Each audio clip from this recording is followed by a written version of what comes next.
మానసిక సమస్యల్ని దయ్యాలు భూతాలు పట్టాయని భయపడొద్దంటారు మీరు, వాళ్ళ దగ్గరికి వెళ్ళొద్దంటారు.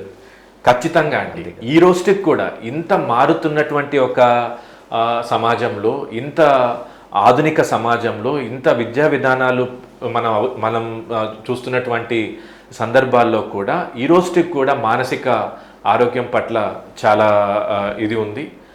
దీనికి కారణం అవేర్నెస్, మెయిన్గా సోషల్ అవేర్నెస్. ఈవెన్ లైక్ మనం ఎన్నో సంవత్సరాలుగా మనం టీవీల్లో చూస్తున్నాం, లేదా సినిమాల్లో చూస్తున్నాం.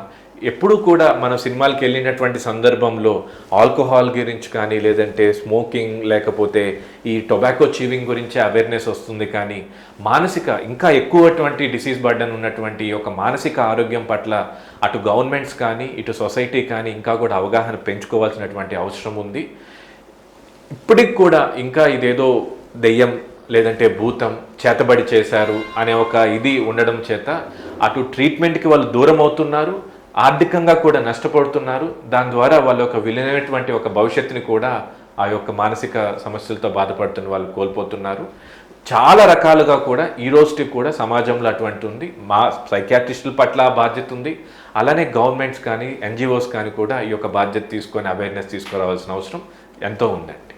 రైట్ సార్, చాలా ధన్యవాదాలు. సైకియాట్రిస్ట్ అంటే పిచ్చి వైద్యుడు కాదు. సైకియాట్రిస్ట్ అంటే మానసిక వైద్యుడు. మనకు ఉండేటువంటి మానసిక సమస్యల్ని దూరం చేసేటువంటి వైద్యుడు. డిప్రెషన్లోకి వెళ్ళి ఆత్మహత్యలు చేసుకోవడం కానీ, ఎదుటి వ్యక్తిని హత్య చేయడం కానీ, ఇటువంటి పరిస్థితులకు దారి తీసేటువంటి పరిస్థితుల నుంచి బయటకు రావాలంటే ఖచ్చితంగా సైకియాట్రిస్ట్ని మనం సంప్రదించాలి.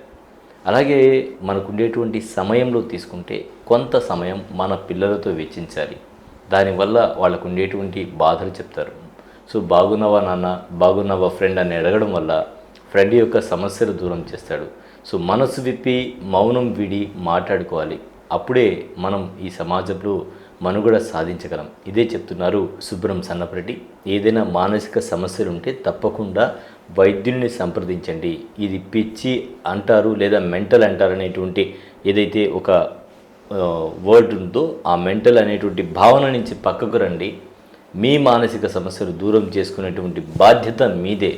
సో వెంటనే ఏదైనా సమస్యలు ఉంటే వైద్యుడిని సంప్రదించండి, మనసు విప్పి మాట్లాడుకోండి అంటున్నారు. ఇది వాటి ప్రత్యేక ఇంటర్వ్యూ. మరో ఇంటర్వ్యూలో మళ్ళీ కలుద్దాం. అంతవరకు సెలవు. నమస్కారం. నమస్కారం సార్. నమస్కారం.